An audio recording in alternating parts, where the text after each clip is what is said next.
Coach Brandon Cassandra here, and today we're going to be covering elbow flexion in the deadlift. Cassandra's going to go ahead and show a few reasons why this happens, but we have to understand there's usually about 4 different reasons why this happens in the deadlift, and a lot of times coaches bias towards just one solution, but we should likely adapt our solution and our cues as a coach trying to help someone with this issue to the actual reason why it happens, because the reasons why it happens, again, vary quite a bit. Now, the first most common reason this happens is because people just don't know how to actually meaningfully engage their lats. So Cassandra will go ahead and show, instead of engaging their lats, they'll just pull the barbell towards their shin and flex at the elbow, just like so. Something we definitely don't want.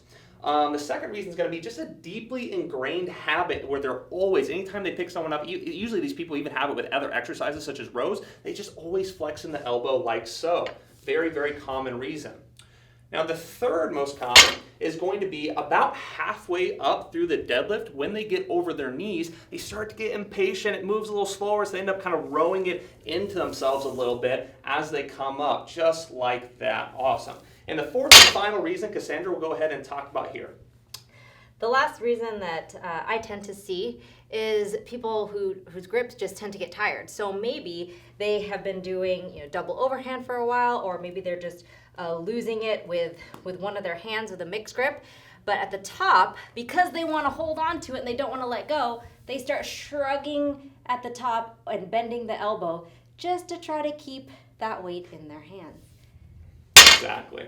So we have to understand this is any flexion of the elbow is going to be detrimental to the lift. It's going to hurt your recruitment of your actual primary movers. And on top of that, having a bicep tear is god awful. It is not an injury you want. It is horrific to see and even more horrific to deal with. We do not want these issues. Now, again, the solution to fixing it is likely going to be dependent upon the reason why it actually happens. If it's somebody that just has that deeply ingrained habit and they just flex at their elbow basically anytime they pick something up, we just have to give them the right cue, likely talking about thinking of your arms as nothing but deadlift straps and deadlift straps only, and finding ways to cue them to not get into that position. And with the lat engagement reason, for example, if it's a lat engagement reason why it's happening, they have to learn to engage their lat. So we have to understand there's not a one-size-fits-all solution for this issue. Cassandra, anything to add there?